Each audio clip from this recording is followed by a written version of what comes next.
भरत चला रे। हो भरत चला रे राजा राम को मनाने। भरत चला रे राजा राम को मनाने। हो भरत चला रे राजा राम को मनाने। भरत चला रे राजा राम को मनाने। राम को मनाने भैया को मनाने। राम को मनाने भैया को मनाने। राम को मनाने भैया को मनाने। राम को मनाने भैया को मनाने। हाँ वियोगी चला रे जी की जरन मिटाने। हाँ वियोगी चला रे जी की जरन मिटाने। हाँ भरत चला रे राजा राम को मनाने। भरत चला रे राजा राम को मनाने।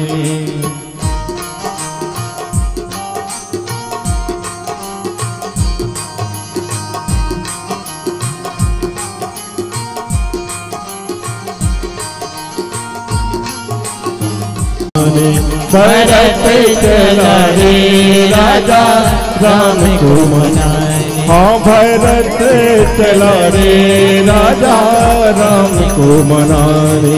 भरत चला रे राजा राम को मनाने।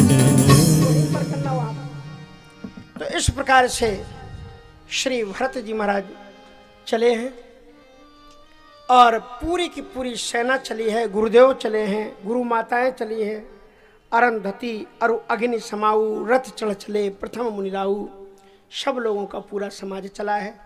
और भरत जी महाराज ने सबको आगे चला दिया। और उसके बाद में पीछे भरत जी पैदल चले हैं। ये सूचना माता कौशल्या को दी। सुमंत्र जी ने कहा हमारी तो हिम्मत है नहीं भरत जी से बात करने की, आपकी बात ही वो मानेंगे, आपकी बात वो टालते नहीं हैं। और फिर भरत जी श्री कौशल्या जी, राम की माँ कौशल्या जी ने जो उनकी पालकी को चलाने वाले कहार थे उनसे कहा मेरी डोली को भरत के पास ले चलो। और भरत समीप राख निज डोली, राम माथु मृदुबानी बोली। तुम्हारे चलते चल ही सब लोगू, सकल शोक कृष्ण नहीं मग जोगू।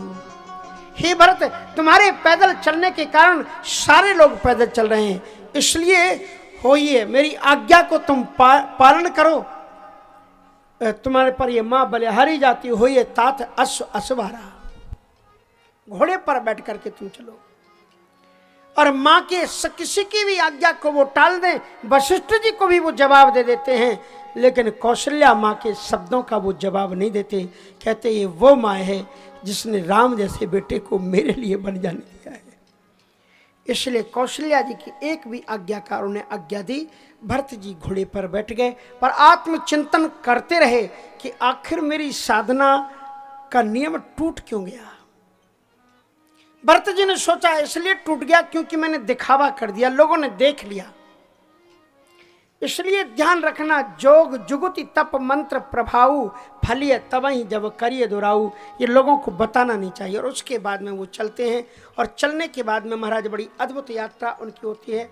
कथा देखो, भरत जी का अपार चरित्र है। मैंने आपको बताया कि मैंने इसे अमरावती में 9 दिन तक 3 घंटे सुबह 3 घंटे शाम 4-4 5-5 घंटे एक कथा चली थी। पर हम आज ही भरत मिलाप कराएंगे, क्योंकि कल तो थोड़ा बहुत और भी चरित्रों का दर्शन करेंगे, इसलिए ज़्यादा हम भरत जी के चरित्र में प्रवेश करेंगे नहीं। और सभी व्यंजन अच्छे होते हैं, सोचते हैं किसको छुएं किसको छोड़ें, प्रसंग तो सभी अच्छे हैं। तो महाराज जब वो चले जा रहे हैं तो उसके बाद में क्या हुआ, निषाद रामचरितमानस में जो इस प्रकार के भक्तों का प्रसंग है, गोस्वामी तुलसीदास जी महाराज समरसता की स्थापना करना चाहते हैं, क्योंकि अस्पृश्यता का भाव जब तक समाज में रहेगा तब तक हम राम राज्य की स्थापना नहीं कर सकते। इसलिए उन्होंने कहा कि जिनको आप दीनहीन गरीब मानते हैं उनके अंदर में भी दिल कितना अच्छा होता है, जरा आप देखो। निषाद का बड़ा पावन प्रेरक प्रसंग है, ज़्यादा हम बता नहीं पाएंगे। निषाद को जब किसी ने बताया कि राजा भरत संपूर्ण सेना के साथ में इधर चले आ रहे हैं, पूरी सेना है, तो निषाद को और तो सब ठीक है जा रहे होंगे, लेकिन सेना इनके साथ में है, ये सुन करके थोड़ा सा सोच हुआ। निषाद ने एक बार एक तत्काल मीटिंग बुलाई और नाव सब लोगों को बुलाया और सबसे कहा कि भाइयों लावा धोख जन आज काज बड़े मुहे। मेरे भाइयों, आज आप धोखा मत देना, आज बहुत बड़ा काम है। जिन श्री राम ने भेंटू राम भद्र बर भाऊ भरी बाहू, जिन्होंने मुझे सखा कह करके पुकारा, आज भरत उन्हीं से लड़ने के लिए जा रहे हैं। इसलिए सन्मुख लोहे भरत सन लेऊं और जियत न सुरसरी उतर न देऊं। मैं जब तक जिंदा हूं तो मैं भरत से लोहा लूंगा, और जब तक हम कोल भीरों में से एक भी बच्चा जिंदा रहेगा तब तक हम भरत को इस गंगा को पार नहीं करने देंगे। देखो निराभिमानता की भाषा देखो, ये नहीं कहा कि हम उनको मार देंगे, कि हम में से जब तक एक भी बच्चा जिंदा है भरत को उस पार नहीं उतरने देंगे। परिणाम बलिदान दे देंगे, परिणाम जो भी हो। समर मरण पुण्य सुरसर तीरा, राम काज क्षण भंग शरीरा। दोनों ही भांत दो हाथ मुद मोदक मोरे। यदि हम रणभूमि में मारे गए तो गंगा के किनारे मरेंगे और राम काज के लिए मरेंगे, इसलिए दोनों हाथों में हमारा कल्याण है। सारे लोगों ने जय जीव कहकर के उनको प्रणाम किया। बहुत सुंदर बात है, सब तैयार थे। फरसा शैलवास समकरही, और उसके साथ में उसी समय एक छींक हुई, और जब छींक हुई तो एक ने कहा कि इसका मतलब हमारी विजय होगी, हम हारेंगे नहीं, निश्चित रूप से हम विजयी होंगे। एक बुजुर्ग ने कहा कि भैया इसका अर्थ यही क्यों लेते हो कि लड़ाई होगी और विजय होगी, हार जीत होगी? इसका अर्थ है कि यह भी तो हो सकता है कि लड़ाई हो ही नहीं, ये भी तो हो सकता है। सहसा कर पाछे पछताही, कहें वेद बुध ते बुध नाही। इसलिए जो लोग एकाएक निर्णय लेकर के काम कर डालते हैं उन्हें बड़ा पछताना पड़ता है। वेदों के विद्वान लोग ऐसा कहते हैं, वो बुद्धिमान समाज में नहीं कहला पाते। इसलिए पहले उनकी परीक्षा लो। अब परीक्षा कैसे होगी, कैसे पता लगेगा कि भरत किस भाव से जा रहे हैं? राम को प्रियता के साथ मनाने जा रहे हैं या द्वेष भाव रख करके संग्राम करने जा रहे हैं? कैसे पता लगेगा? का देखो, जैसा खाओगे अन्न वैसा बनेगा मन, जैसा पियोगे पानी वैसी बोलोगे बानी। इसलिए ध्यान रखना माताओं बहनों और आप लोग, जीवन में एक चीज को आप समझ के रखो, आहार शुद्धौ सत्य शुद्धौ, सत्य शुद्धौ ध्रुव स्मृता। जिसका आहार शुद्ध होता है उसकी बौद्धिकता सात्विकता शुद्ध होती है, वही भजन कर पाता है और भगवान उसी को मिलते हैं। भक्ति के क्षेत्र में अगर आप बढ़ते हो तो सबसे पहले आहार की शुद्धि करो, भोजन की शुद्धि। मांस मछली अंडा फंडा ये सब बिल्कुल नहीं खाना छूना चाहिए। और वो एक क्या खाते हैं जिसे गधे भी नहीं खाते, ऐसे ऐसे करके। सही में हमने डाल के देखी थी एक बार कहीं पर किसी की पकड़ी, शिविर में पकड़ के कोई रखे हुए था इतनी बड़ी पोटली, उनका फेंकवा दो बाहर, तो बाहर फेंकवा दिया और वहीं से वो घोड़ा निकला वहां से, वो पुलिस का। उसने थोड़ा मुंह नीचे किया, हमने कहा ये खाएगा, उसने सूंघ करके चल दिया वहां से। और वो नहीं खाते और अपन खा रहे हैं, बताओ। अब गुटखा, छोटे छोटे बच्चे, और दुकानों में जाओ कुछ मिले चाहे ना मिले उसकी पत्तियां सजा करके टंगी हुई रहेंगी। हाँ, वो दुकान की पहचान है। इसलिए अगर कथा सुनते हो तो सबसे बड़ी ठाकुर जी को दक्षिणा ये देना कि संकल्प करना कि हम आज के बाद में कभी भी गुटखा नहीं खाएंगे। अरे कुछ वीर तो बनो, योद्धा तो बनो। योद्धा उसी का मतलब नहीं कि जो दूसरे को मार दे, योद्धा उसे कहते जो अपनी बुरी आदतों को मार दे, वही सबसे बड़ा योद्धा है। महा अजय संसार रिपु जीत सके सो वीर। जो अपनी बुराइयों को जिसने जीत लिया वही दुनिया में विजयी है। और जो अपनी बुराइयों की भैया कोशिश करते हैं लेकिन क्या करें, आदत पड़ गई और तुम आदत से नहीं जीत पाते तो सब व्यर्थ है। हमने देखा है कि एक सज्जन थे, गुटखा खाते थे, नहीं माने, और उन्होंने कहां से सीखा था? अपने बाप से। इसलिए बापों को ध्यान रखना चाहिए पहले कि अगर बच्चों को छुड़ाना है तो पहले बाप लोग मान जाए तो बेटा मान जाएंगे। महाराज जब वो गुटखा खाते रहे और उसी गुटखा में उनको कहीं से कहीं चिपक गया कोई, और उसके बाद में यहाँ पर ऐसा भयानक कैंसर हुआ कि महाराज एक बार ऑपरेशन हुआ, थोड़ा सा छेद किया गया, दूसरा ऑपरेशन किया गया, बड़ा छेद किया गया, तीसरा ऑपरेशन पूरे ही जबड़ा उखाड़ दिया गया उनका। और उसके बाद में भी 3 महीने बाद सियावर रामचंद्र की जय हो गए। इसलिए कभी भी धर्म में सिद्धांत में आस्था रखने वाले व्यक्ति को जर्दा, गुटखा, तमाकू आदि का सेवन नहीं करना चाहिए। इस चीज का ध्यान रखना चाहिए। मांस, मछली, अंडा, फंडा आदि ये सब नहीं खाने चाहिए। भगवान ने एक से एक चीजें बनाई फिर भी पता नहीं क्या खाते।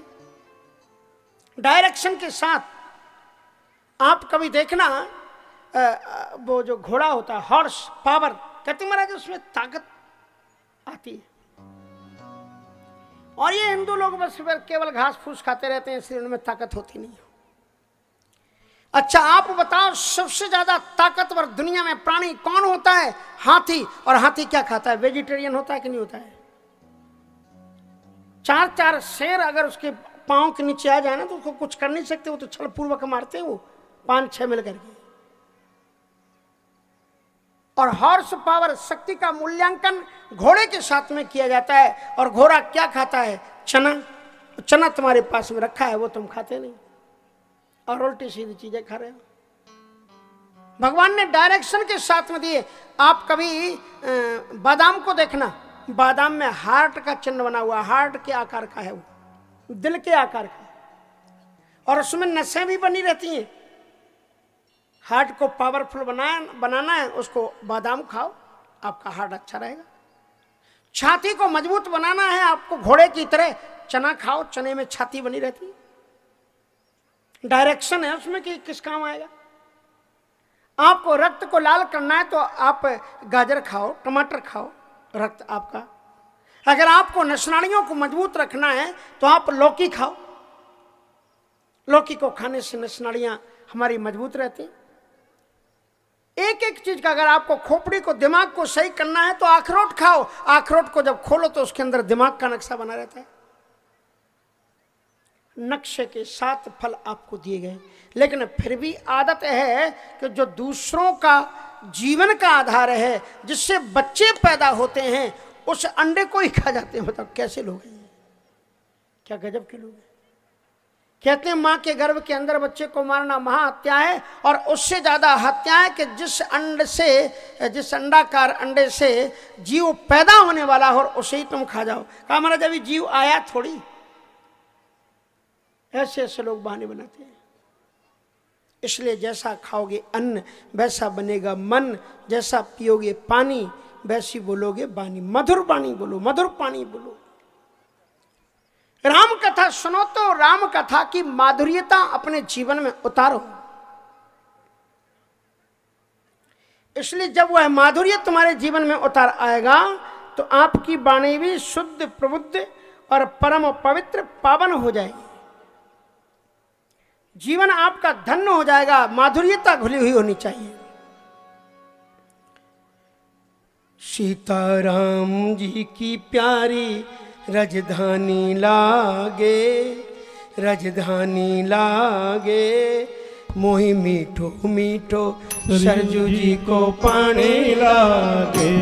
सीताराम जी की प्यारी राजधानी लागे, भाव से राजधानी लागे, मने मीठो मीठो सरयू जी को पानी लागे।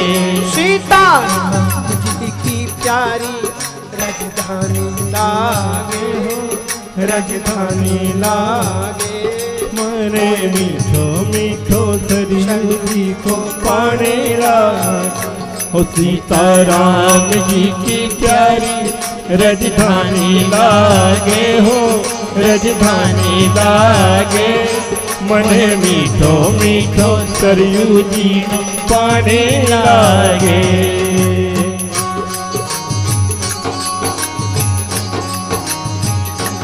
जय हो।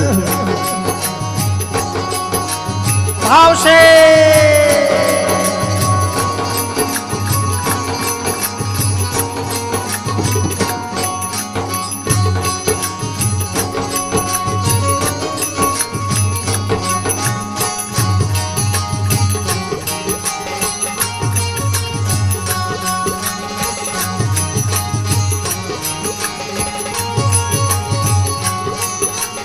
धन्य कौशल धन्य के कई धन्य सुमित्रा मैया। अरे धन्य कौशल्या धन्य के कई धन्य सुमित्रा मैया। धन्य कौशल्या धन्य के कई धन्य सुमित्रा मैया। अरे धन्य भूप दशरथ के अंगना।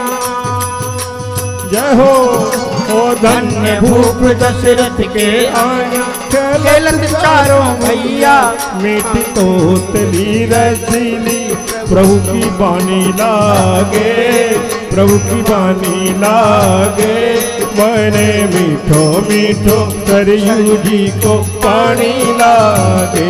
ओ सीताराम जी की प्यारी राजधानी लागे राजधानी लागे मने मीठो मीठो सरयू जी को पानी लागे।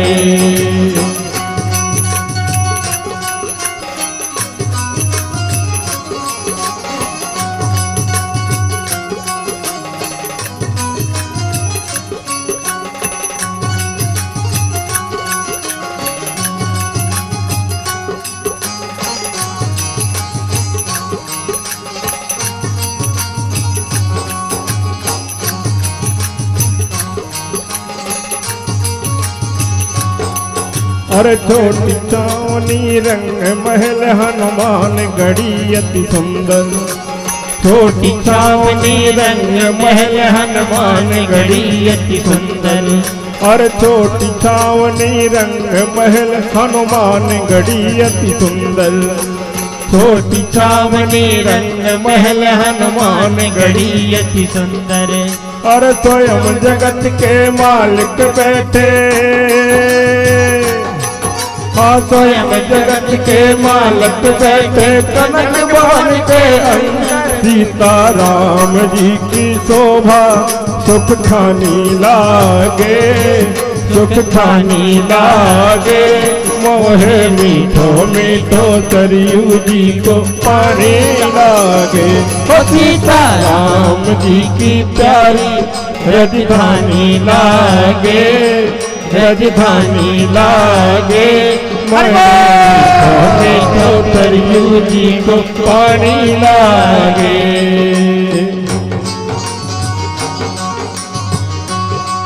जय जय।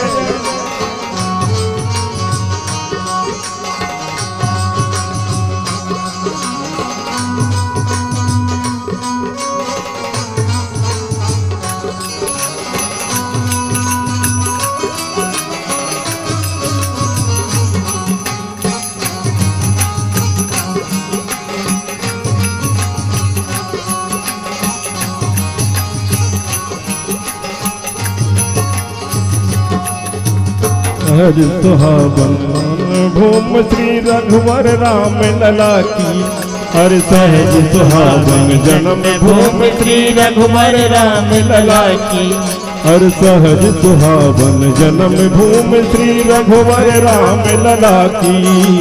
सहज सुहावन जन्म भूम श्री रघुवर राम लला की। जानकी महल श्री सुत सुंदर जानकी महल सुची अति सुंदर शोभा लसन के लागी।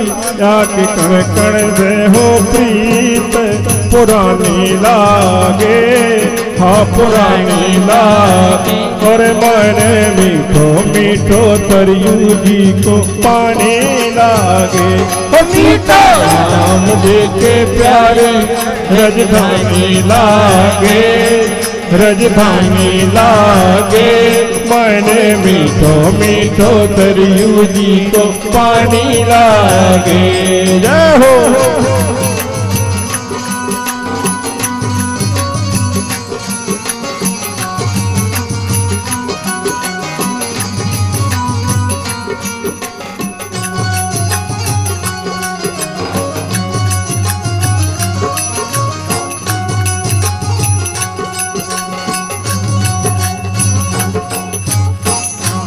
जय हो।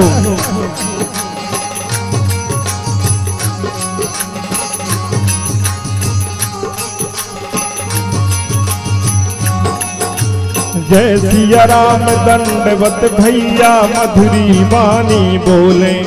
हाँ जय सिया राम दंडवत भैया मधुरी वाणी बोले। ओ जय सिया राम दंडवत भैया मधुरी वाणी बोले। हाँ जय सिया राम दंडवत भैया मधुरी वाणी बोले। और करे कीर्तन संत मगन मन, ओ करे कीर्तन संत मगन मन। गली गली में डोले सीताराम नाम की धुन हो, अति प्यारी लागे हो, अति प्यारी लागे। बड़े मीठो मीठो सरयू जी को पानी लागे। ओ सीताराम जी की प्यारी राजधानी लागे हो, राजधानी लागे। मैंने मीठो मीठो सरयू जी को पानी लागे। सीताराम जी की प्यारी राजधानी लागे, राजधानी लागे। मैंने मीठो मीठो सरयू जी को पानी लागे। मैंने मीठो मीठो सरयू जी को पानी लागे। मैंने मीठो मीठो सरयू जी को पानी लागे। भाव की ही तो बात है। भाव बस भगवान सुख निधान करुणा भवन। तज ममता मदमान भजिए सदा सीता रवन। बहुत सुंदर निषाद ने चिंतन किया। कहा कैसे पता लगेगा कि भरत किस भाव के साथ में जा रहे हैं। कहा कि इनको जो भोजन परोसा जाए, 3 प्रकार का भोजन एकत्र किया गया, तामसी, सात्विक और राजसी। तो मीन पीन पाठीन पुराने। जो मीन पीन पाठीन मछली और कछुए आदि एकत्र किए गए, ये तामसिक भोजन है। और उसके बाद में विभिन्न प्रकार के तैलीय पदार्थों से कटुवर्ण लवण तृष्ण तीक्ष रुक्ष विधाना आहारा राजसेटा दुख शोका मय प्रदा। ये जो राजसी भोजन था वो भी वहां पर तैयार किया गया। और कंद मूल फल आदि सात्विक भोजन तैयारी करवा के रखी गई है। और महाराज निषाद सोच रहे हैं कि मैं जरा देख कर के आऊं, बाहर से ही मुझे पता लग जाएगा। जब वो आएंगे तो उनके चेहरे से भाव पढ़ने में आ जाएंगे। जो हृदय के भाव होते हैं वो चेहरे से निखर करके बाहर आ जाते हैं। तो निषाद राज जंगल की अटाचवी में छुप करके देख रहे हैं। उधर से श्री वशिष्ठ जी महाराज रथ चल रहा है और भरत जी भी है। भरत जी ने देखा कि कोई आगे है और भरत जी की डबडबाई और सहज विनम्र आंखों को देख करके निषाद को ये पता लग गया कि ये तो तीनों ही गति से परे हैं। और कीन निषाद, श्री निषाद जी महाराज जो ही सामने प्रकट हुए और धरती पर सिर रख करके प्रणाम करने लगे, उसी समय श्री वशिष्ठ जी के पास आकर के भरत जी ने पूछा, गुरुदेव ये कौन है जो प्रणाम कर रहा है? तो वशिष्ठ जी ने कहा कि हे भरत, ये कौन है, बता दूं? बोले हाँ बताइए कौन है। बोले ये राम का सखा है। सबसे पहले राम जी का स्वागत मुझे सुमंत्र जी से पता लगा था, सबसे पहले इसी ने स्वागत किया था। भगवान श्री राम जी ने भुजाओं से भर करके इसे हृदय से लगाया था और इसे सखा कह करके पुकारा है। और जो ही इतना कहा तो भरत सुनते ही राम सखा सुनी चंदन त्यागा, चले उतरे ओमे गते अनुरागा। ये राम का सखा है, ये राम का मित्र है। इतना सुनते ही भरत जी ने रथ को त्याग दिया, कूद पड़े और हे सखा कह करके आगे दौड़े और भेटू राम भद्र भर बाहु। श्री राम जी, श्री भरत जी उनको भुजाओं में भरने के लिए आगे बढ़े। उसके निषाद ने कीन निषाद माथ महिलाई, कीन प्रणाम माथ महिलाई। नाव जाति गुहि जाति, उसने अपना नाव गांव जाति तीनों से ही पता लग जाता था। उसका नाम है निषाद और जाति है कोलभी, और साथ साथ में उसने बताया श्रृंगवेरपुर का मैं रहने वाला हूं।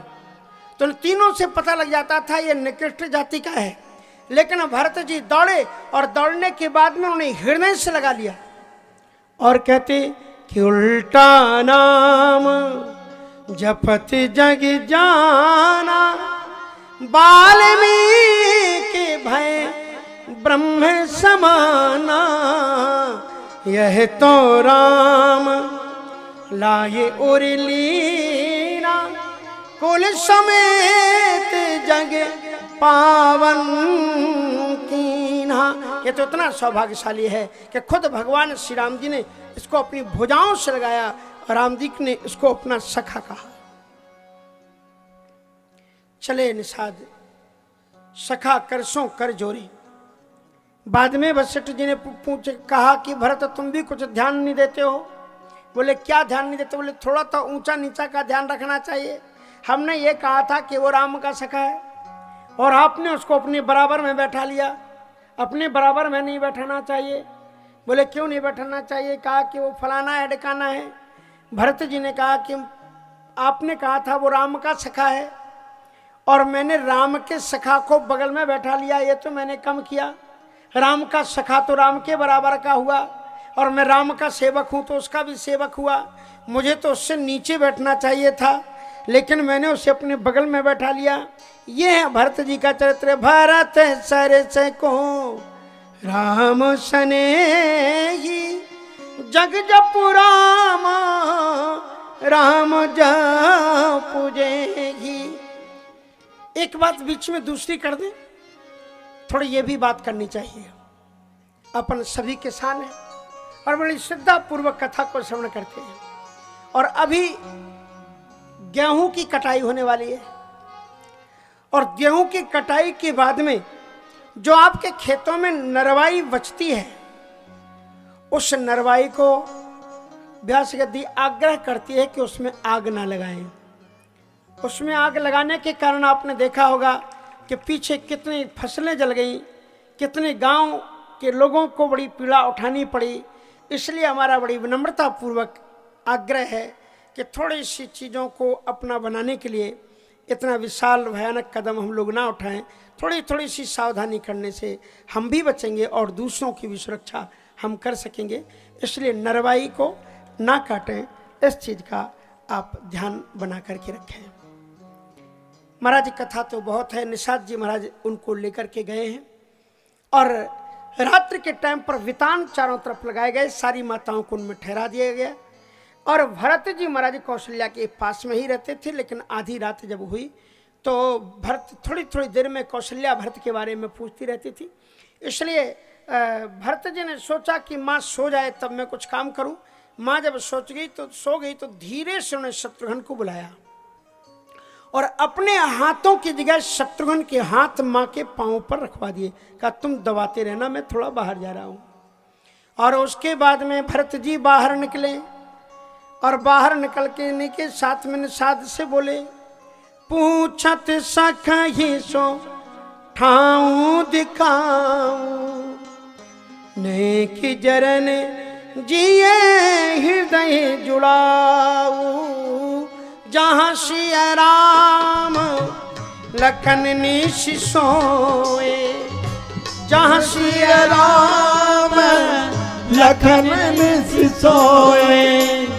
कहत भरे जल लोचन कोए, जय सिया राम लखन निश सोए।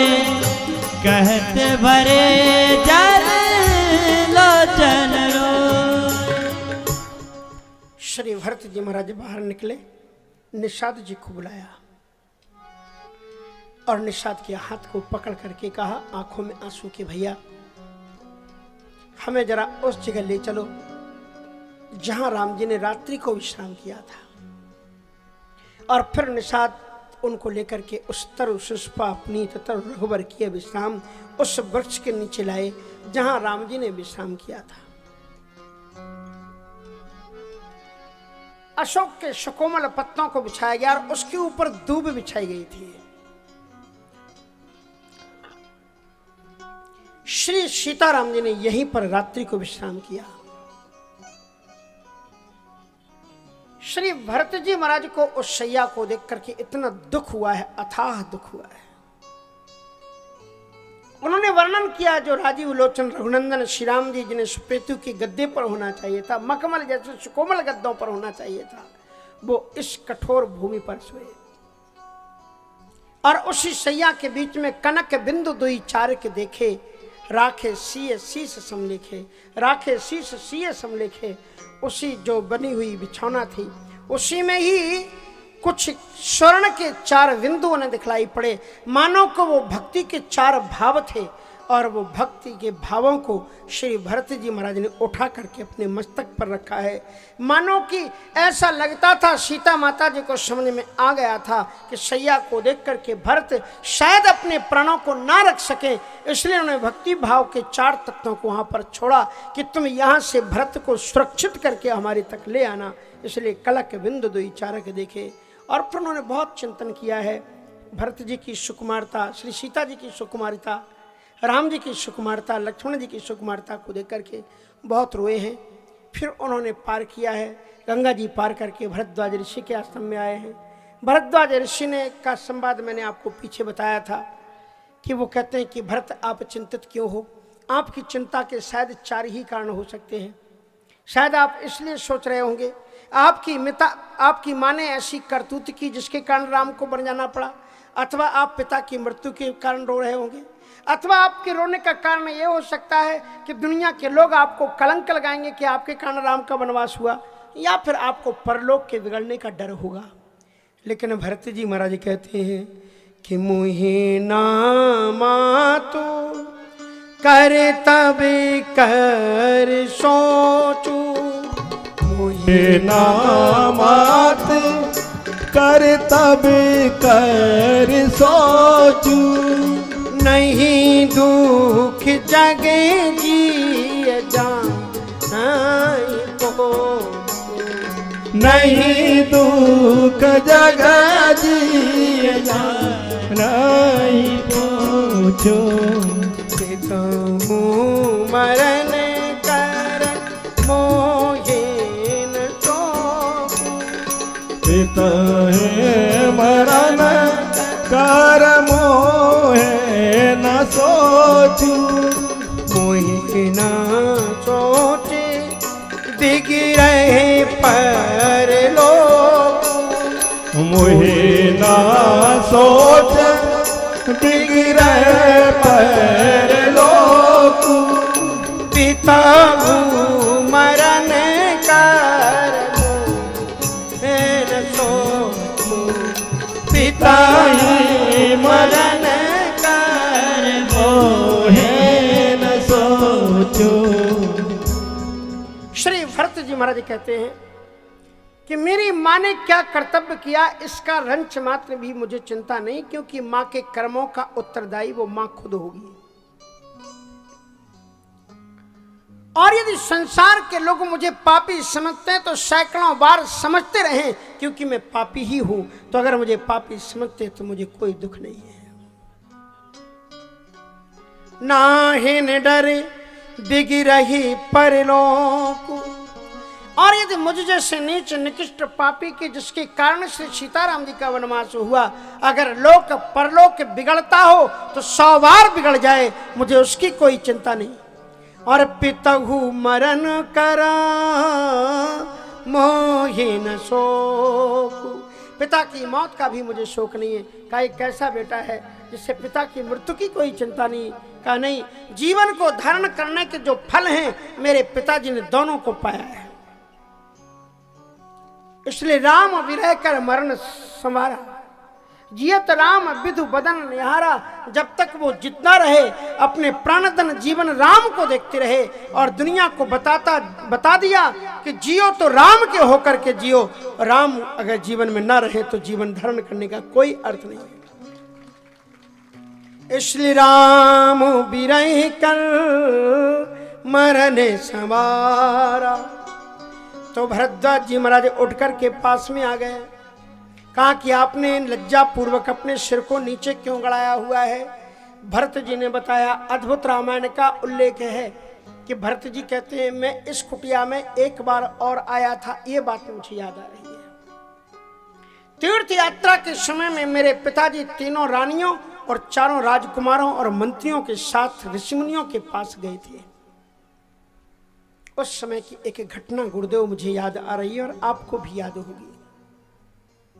इसी जगह पर हमारे पिताजी को आपने कहा था सिंहासन पर बैठो, वो कहे थे कि ऋषिमुनियों के सामने जमीन पर बैठना चाहिए।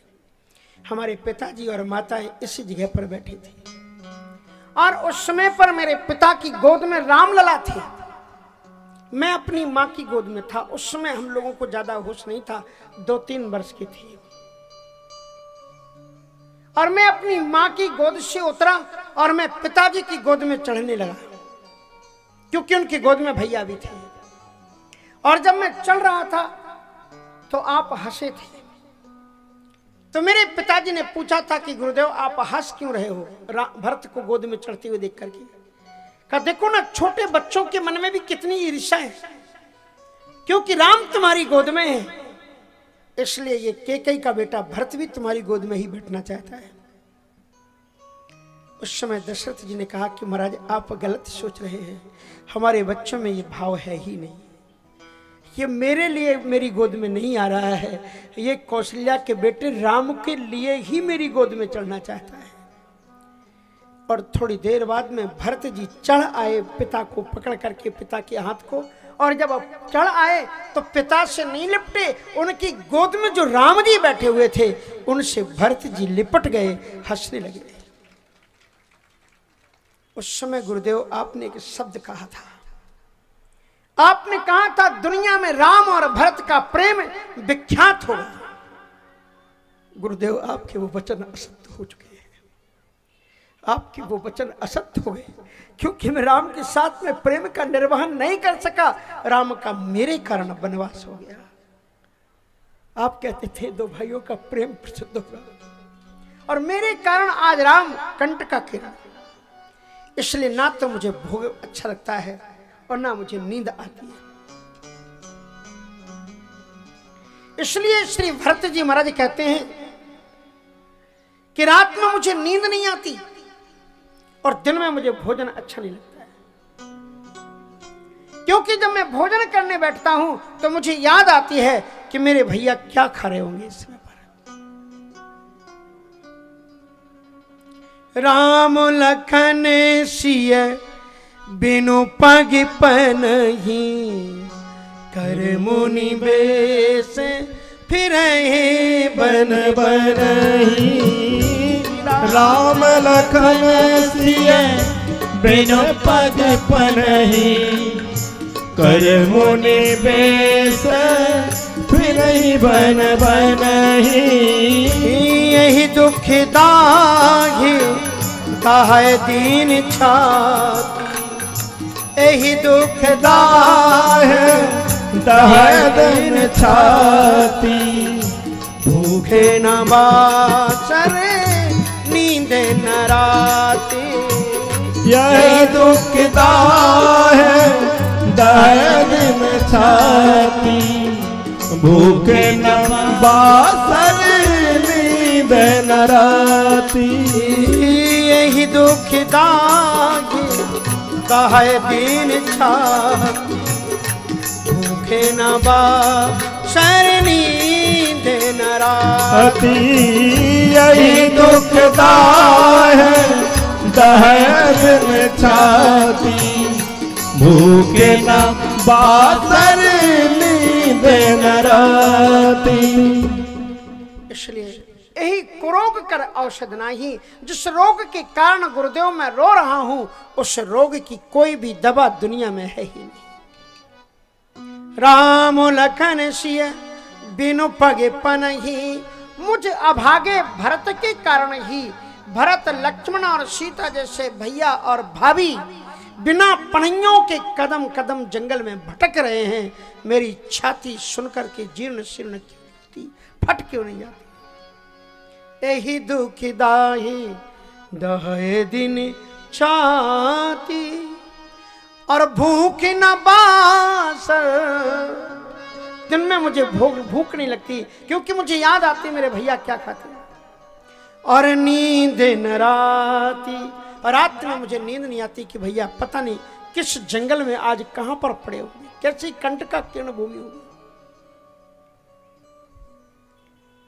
भरद्वाज ऋषि ने उनको जहां पर विश्राम दिया है, बड़ी सिद्धियां और चमत्कार उन्होंने दिखाई है। महात्मा सिद्धियों को आश्रय नहीं देते, लेकिन सिद्धियां खुद आकर के खड़ी हो गई। महाराज अब तो अवसर है, थोड़ी सी सेवा का अवसर दो। हृदय सुमिर सब सिद्धि बुलाई।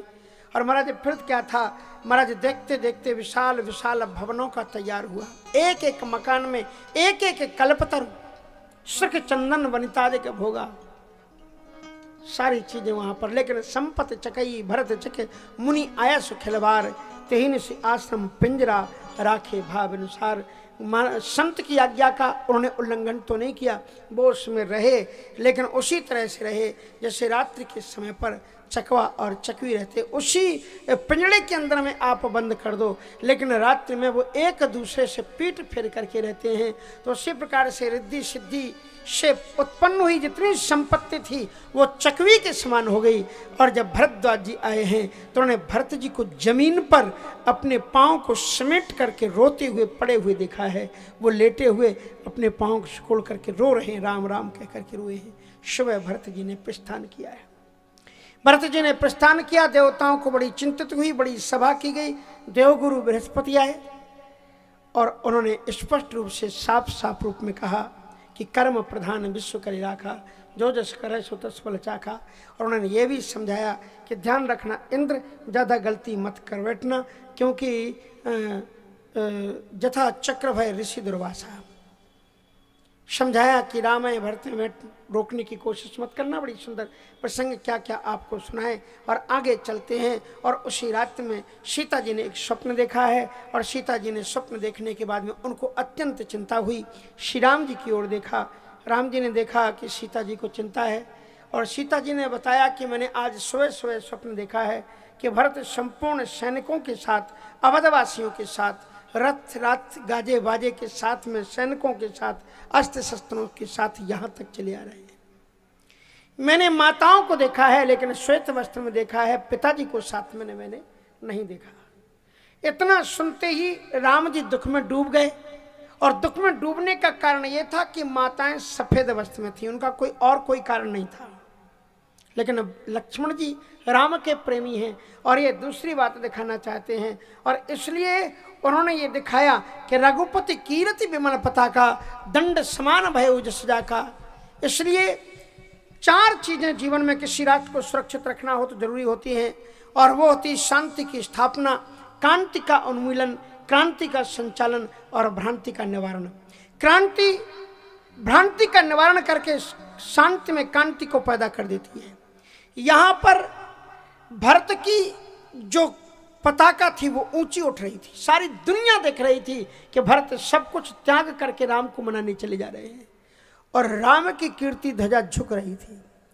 इसलिए लक्ष्मण जी ने कहा कि भरत का राम के प्रति भाव क्या है, ये तो सारी दुनिया ने जान लिया। लेकिन भरत का राम के प्रति भाव क्या है, ये भरत के मिलने के पहले ही लोगों को जानना चाहिए। नहीं तो कहेंगे वो तो भरत का भाव जब देखा तो राम जी भी कहने लगे हाँ भैया तुम बहुत अच्छे हो, लेकिन भरत मिले नहीं उसके पहले ही राम कहते हैं कि मैं भरत कौन है। अगर ये बात कहलवाई जाएगी तो एक उसका उत्कर्ष बढ़ेगा। इसलिए आप ध्यान रखना, राम जी लक्ष्मण जी क्या है, राम जी के स्वभाव वो इस तरह से हैं जैसे राम जी हैं सूर्य, और सूर्य के उगने के पहले क्या होता है, आकाश में अरुणिमा आ जाती है। उसी तरह से राम जी के व्यक्तित्व का कोई विशिष्टतम कोई दिव्यतम चरित्र उभर करके सामने आता है, उसके पहले लक्ष्मण जी की क्रोधमयी एक छटा आ जाती है, अरुणिमा आ जाती है, और वहां से राम की कीर्ति रूपी सूर्य का उदय होता है। इसलिए लक्ष्मण जी महाराज दुखी हो गए, और लक्ष्मण जी महाराज ने कुपित होकर के फिर राम जी से बड़े शब्द कहे कि आज भरत को देखो सेना समेत यहां पर चले आ रहे, जान राम वनवास एकाकी, राम जी को अकेला वन में समझ करके युद्ध करके सोचते हैं कि मैं राम का वध करके अकेले ही राज्य का संग्राम राज्य भोगू। जो भरत कभी त्याग और वैराग्य के नाम से जाने जाते थे आज राजपद पाई, चले धर्म मरे जादे मिटाई। आज राजमद पाई,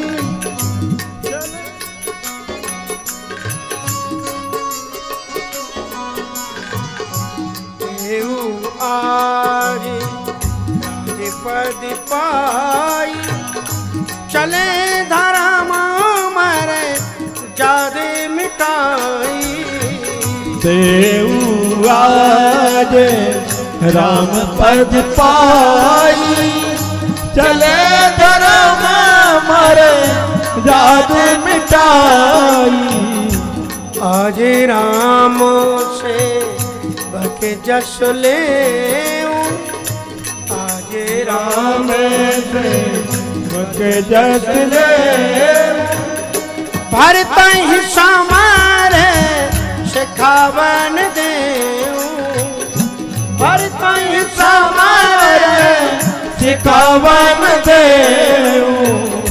राम निरादर कर फल पाई, सो बहु समारा सेज दो भाई।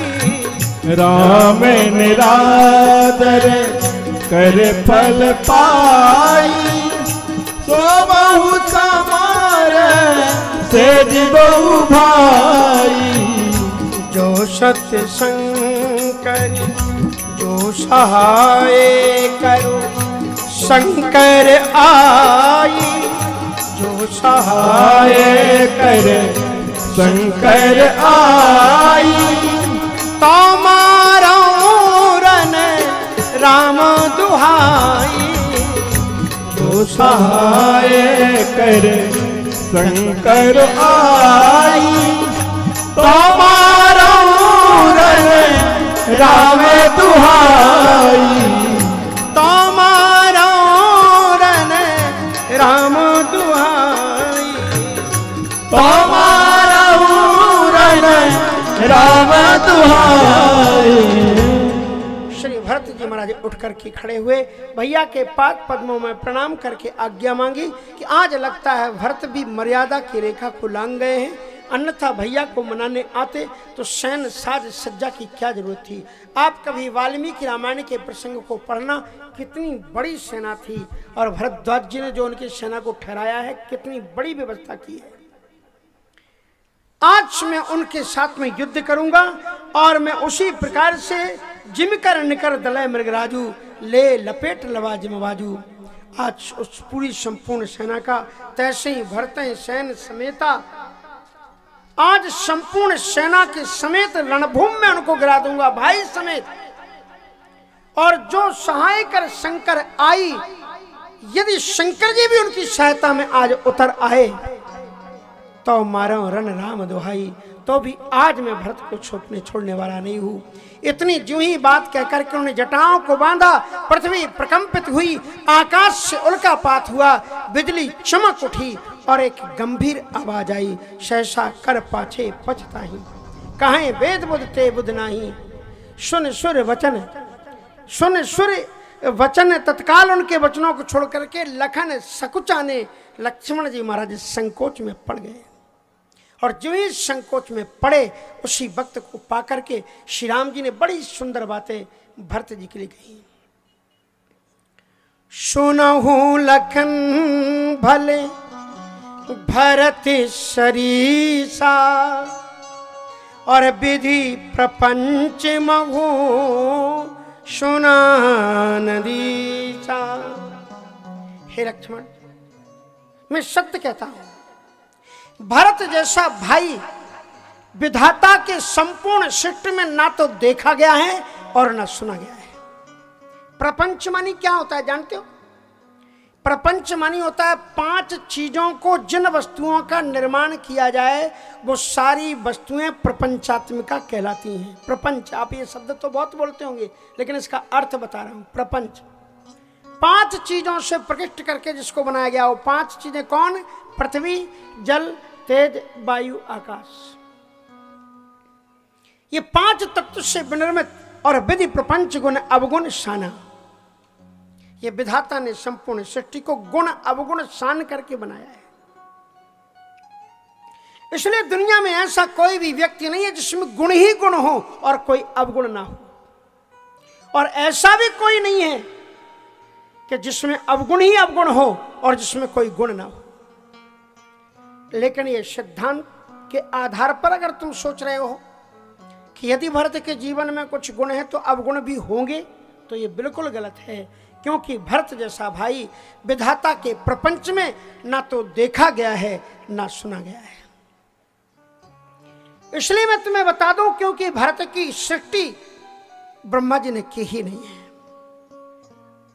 और एक एक तत्व का उदाहरण दिया, पृथ्वी, जल, तेज, वायु, आकाश। एक एक तत्व को, पहले उन्होंने सूर्य तत्व को लिया, अग्नि तत्व को,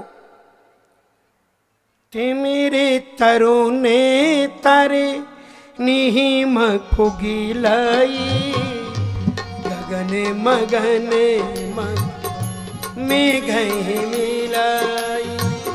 ते मेरे तरुने तारे निहिम खुगिलाई, गगने मगने मग में गए मिलाई। गौपत जल बूढ़ी घट जोनी, सहज क्षमा बरु छाड़े छोनी। गोपद जल बूढ़ी घट जोनी, सहज क्षमा बरु छाड़े छोनी। मसके फूके मक मेरो उड़ाई, मसके फूके मक मेरो उड़ाई। होई ननी मदे पर तही भाई, होए ननी मदे पर तही भाई। तो सुनहु लखन बल भरत सरीसा, प्रपंच में सुना नदीसा। सुनहु लखन बल भरत सरीसा, विधि प्रपंच में सुना नदीसा। हे लक्ष्मण, सुनो लखन भल भरत विधि प्रपंच में। पहला उदाहरण अग्नि तत्व का दिया, सूर्य। कहा तरुण अरुण मकु, तरुण अरुण तरुणी ही मकु गिलाई, और गगन मगन मकु में गए मिलाई। तरुण अरुण, तरुण मानी होता है दोपहर के प्रचंडतम सूर्य। गर्मियों के दिन के दोपहर के प्रचंडतम धधकते हुए सूर्य अगर अंधकार की एक छोटी सी रेखा में अपने अस्तित्व को गवा बैठे और वो समाप्त हो जाएं, ये सर्वथा असंभव संभव हो सकता है, लेकिन भरतलाल का व्यक्तित्व अयोध्या के राज सत्या के अंधेरे की गलियों में डूब जाए, ये सर्वथा असंभव है। इसलिए भरतलाल का व्यक्तित्व सूर्य तत्व से परे दिखलाई पड़ता है। और आगे चल करके कहते हैं कि गगन मगन मक मेघ मिले, ये आकाश हाथ उठा करके डंके की चोट से कहता हूं कि लखन तुम्हारे शपथ पितु आना, सुचि सुबंधु नहीं भरत समान। भरत जैसा भाई ना भूतो न भविष्यति, भरत जैसा भाई दुनिया में नहीं हो सकता। श्री लक्ष्मण जी महाराज चुप हो गए। इधर भरत जी और निषाद जी चल रहे हैं और आपस में बातचीत करते जा रहे हैं। महाराज दोनों ही प्रेम में रास्ते को भूल गए। तो जो देवता लोग पहले विरोधी थे, महर्षि बृहस्पति जी के समझाने से वो भी राम के अनुकूल हो गए और कहे सो पंथ सूर्य बरे सही फूला। जब तुम सुदृढ़ दृढ़ निश्चय के साथ में लक्ष्य की ओर चढ़ोगे तो तुम्हारी जो बाधाएं हैं वो भी तुम्हारी सहायक बन जाएंगी। इसलिए आगे कदम बढ़ाओ, सफलता कदम चूम लेंगी तुम्हारे। एक कविता मैंने कभी कहीं पर लिखी थी, आए सब बाधाएं आए मेरे मग में शूल बिछाएं, शपथ उन्हें बढ़ते यौवन की रोकें या फिर खुद रुक जाएं। मैंने कदम बढ़ाना सीखा, मैंने लक्ष्य बनाना सीखा, मैंने लक्ष्य सिद्ध के लिए निरंतर मैंने मर मिट जाना सीखा। अपना तो चलना अविरल है, संबल गति ही मेरा बल है। बाधाओं को आज चुनौती, देखें किसमें कितना बल है, देखें किसमें कितना बल है। जो बाधाएं सोच रही थी कि राम और भरत की रामें भरतें भेंट न होई, लेकिन शुद्ध कर अम्बरीश दुर्वासा वे सब सुरपत निपट निराशा। और उसके बाद में श्री भरत जी महाराज जब जा रहे हैं तो रास्ते जब वो भूल जाते हैं तो देवता लोग खुद ही कहे सो पंथ सूर्य बारे सही फूला। श्री भरत जी, शत्रुघ्न जी, निषाद जी महाराज चले सखा कर सो कर जोरे, आगे चले जा रहे हैं। और दूर से उन्होंने तब निषाद ने ऊपर खड़े होकर के महाराज वो सामने विशाल बड़ा वृक्ष दिखाई दिखा रहा है। नाथ देखे हैं बिटप विशाला, पाकर जम्बुर साल तमाला, तेने तरुवारन मध्य बटु सोहा। उनके बीच में प्रभु श्री सीताराम जी बैठे हुए हैं। श्री महाराज भरत जी महाराज इधर से जाते हैं, राम राम राम राम कहते हुए चलते हैं। और भरत जी महाराज का उधर राम जी के पीछे तरफ से गए, क्योंकि भरत जी को ये लगता है कि कहीं मुझे देख करके राम जी कहीं और ना चले जाए पीछे तरफ से। लेकिन भरत जी महाराज लक्ष्मण जी महाराज राम जी की तरफ मुँह करके खड़े हुए थे और पीछे से भरत जी आए और प्रणाम किया। तो उन्हीं भरत जी जो भी विरोध कर रहे बोले, भरत प्रणाम करत रघुनाथ। भैया भरत जी आपको प्रणाम कर रहे हैं। भरत प्रणाम करत रघुनाथा। और जो ही श्री भरत जी महाराज आगे दौड़े हैं तो कैसे दौड़े हैं, मन बुद्धि चित्त अहमिति विसराई। मन बुद्धि और चित्त अहंकार को भूल करके राम जी के चरणों में गिरे। कितनी चीजों को छोड़ा, मन बुद्धि चित्त और अहंकार, ये फंक्शन है अंदर का, चार चीजें काम करती हैं, मन बुद्धि चित्त अहंकार। भरत जी ने चारों चीजों को छोड़ करके प्रणाम किया और मन बुद्धि चित्त अहमिति बिसराई। तो राम जी भी जब उनसे मिले तो राम जी भी चार चीजों को छोड़ करके मिले। उठे राम सुनी प्रेम अधीरा, कहूँ पट कहूँ निकंगे धनु तीरा। उठे राम सुन प्रेम अधीरा, कहूँ पट कहूँ निकंगे धनु तीरा। उठे राम सुनी प्रेम अधीरा, कहूँ पट कहूँ निकंगे धनु तीरा। उठे राम सुन। दोनों ही धर्मरथ पर चढ़े हुए हैं। राम भी धर्मरथ में है, भरत भी धर्मरथ में है। राम जी की जो धर्मरथ है उसमें भी एक ध्वजा लगी हुई है। भरत जी का जो धर्मरथ है उसमें भी एक ध्वजा लगी हुई है। राम जी के धर्मरथ की ध्वजा पर लिखा हुआ है सत्यमेव जयते। राम जी का जो रथ है उस पर जो ध्वजा लगी हुई है उसमें क्या लिखा है? सत्यमेव जयते। और भरत जिस रथ में बैठ करके चल रहे हैं उसमें क्या लिखा हुआ है? शीलम परमम भूषणम। शीलता जगत का आधार है, उसके सामने सत्य भी झुक जाता है। और जब भरत को शीलता के रथ पर आरूढ़ होकर के चित्र की ओट की और अपनी ओर आते हुए देखा तो राम जी रो पड़े और उन्होंने कहा कि भरत, मेरे तो धर्म रथ के दोनों चक्के गिर गए, अगर तुम चाहो तो अपने धर्म रथ पर बैठा करके राम को भी पार लगा दो तो लगा दो, नहीं तो भरत की भी, अब राम का भी रथ टूट गया है। तो इसलिए उन्होंने ये दिखाया कहूं पट कहूं निखंग धनु तीरा। और उसके बाद में अद्भुत भरत राम की मिलन लखे बिसरे सबहि अपान। सभी को अपनत्व खो गया, इतनी अधीरता का भाव उनके अंदर में उदित हुआ है। भ्राता भ्राता पुनर्भ्राता भ्राता भ्राता मुहुर्मुहु भ्राता भ्राता पुनर्भ्राता भ्राता भ्राता मुहुर्मुहु। तो भरत राम की मिलन लखे बिसरे सबहि अपान।